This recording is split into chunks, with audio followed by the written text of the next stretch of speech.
मुंबई में रहने वाले लाखों लोगों की जान पर 24 घंटे खतरा मंडरा रहा है।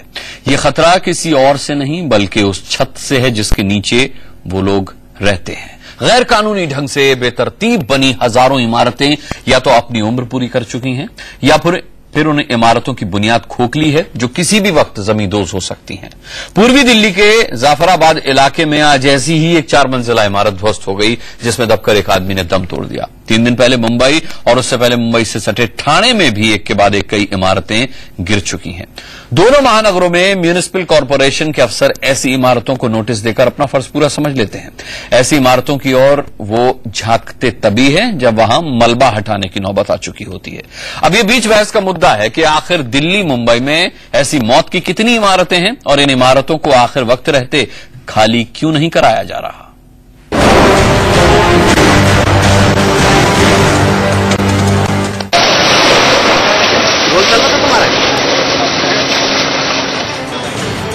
दिल्ली से मुंबई तक एक बार फिर इमारतों के जमींदोज होने का सिलसिला शुरू हो चुका है।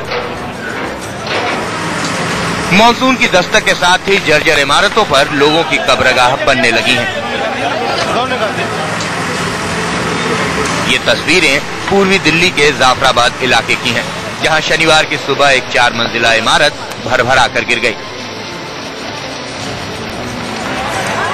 इमारत के मलबे में 17 मजदूर दबे थे, जिनमें से 15 को जख्मी हालत में बाहर निकाला गया, जबकि एक मजदूर राहत और बचाव का काम शुरू होने तक दम तोड़ चुका था। बिल्डिंग में ग्राउंड फ्लोर और बेसमेंट बना हुआ था, लेकिन उसके बाद इलीगल तरीके से ऊपर के 3 फ्लोर और बनाए गए और माना यह जा रहा है कि जो ऊपर के फ्लोर बनाए गए थे वो बहुत कमजोर थे। सामने जो ऊपर की ढलाई आपको दिख रही होगी, उसको क्लोज करके एक बार दिखाने की कोशिश करते हैं।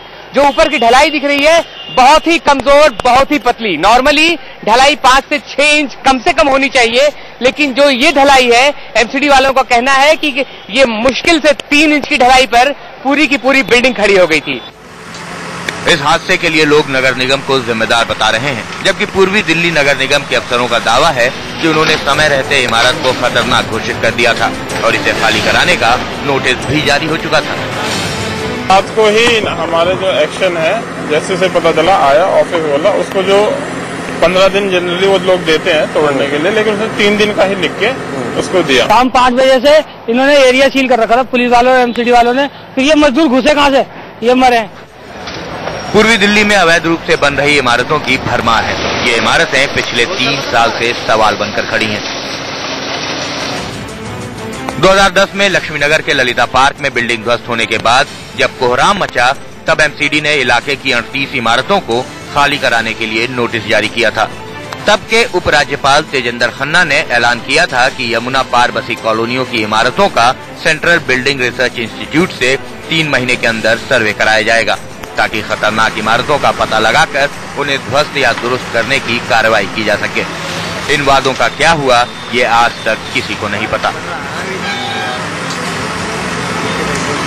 नगर निगम के अफसर आमतौर पर सिर्फ हादसों के बाद ही जागते हैं और गहरी नींद सो जाते हैं।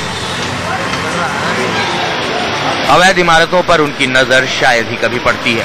लोगों का खुला आरोप है कि एमसीडी के लोग हों या फिर पुलिस वाले, सबकी आंखों पर दौलत की पट्टी बांधकर मौत की इमारतें खड़ी कर ली जाती हैं। दिल्ली आते हैं जब भी मतलब कोई एक भी कंस्ट्रक्शन का काम चल रहा होता है तो एज पर लैंटर या एज पर मतलब वो पैसे ले लेते हैं। मारते हैं, पैसे लेते हैं यहाँ से 1000, 2000, 5000, 10,000, जो जैसा मकान बनता है उस हिसाब से पैसे लेते हैं। पूछने की तो बात ही नहीं है, डेफिनेटली पैसे तो लेते हैं। इस एरिया में नहीं, हर एरिया में पैसे लेते हैं पुलिस वाले। अपनी डिमांड रख देते हैं, जी हमें 10,000 दो, 12,000 दो, 15,000 दो, 20,000 दो, और धमकी देते हैं नहीं देंगे तो हम तोड़वा देंगे, पुलिस से तोड़वा देंगे, नहीं हम तोड़ देंगे।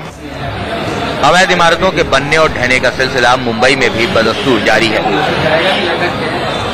मुंबई से सटे ठाणे में कुछ महीने पहले 8 मंजिला इमारत ध्वस्त हुई थी। तब दावे किए गए थे कि अवैध और खतरनाक इमारतों के खिलाफ अभियान चलाया जाएगा।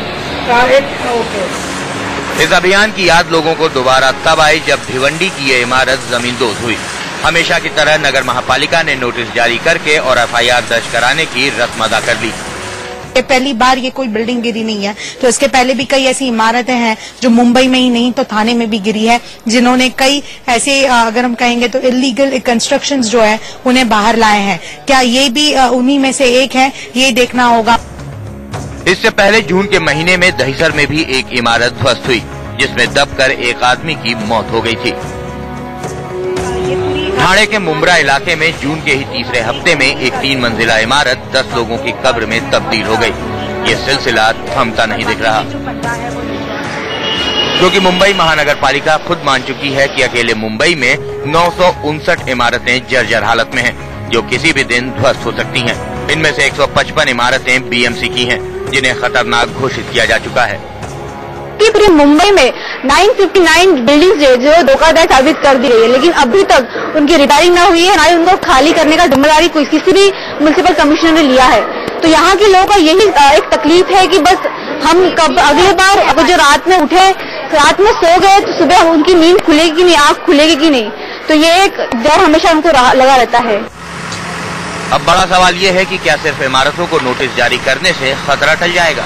दिल्ली हो या मुंबई, नगर निगमों के जिम्मेदार अधिकारी जर्जर और अवैध इमारतों को खाली कराने में गंभीरता क्यों नहीं दिखाते? एक चाली के बाद 1.5 साल से रिपोर्ट सब दिया, किधर क्या गिर रहा है, किधर क्या है, सब देने के बाद भी अभी तक इसका रिपोर्ट नहीं आया। इस बिल्डिंग के लिए बीएमसी ने कंप्लेंट करके यहाँ के नगर सेवक को, यहाँ के एमएलए को हम लोगों ने कंप्लेंट किया है, शिकायत किया है, मगर यहाँ कोई ध्यान नहीं देता है। और जानकार मानते हैं कि मानसून की तेज बारिश जर्जर इमारतों में रहने वालों के लिए काल बन सकती है, इसलिए बेहतर होगा कि वक्त रहते खतरनाक इमारतों की पहचान कर उन्हें खाली करा लिया जाए। लेकिन सवाल यही है कि क्या इन नगर निगमों को इस बारे में सोचने की फुर्सत भी है? मुंबई में उर्वशी और सुनीता गौड़ के साथ मोहम्मद अफसर, दिल्ली, इंडिया न्यूज।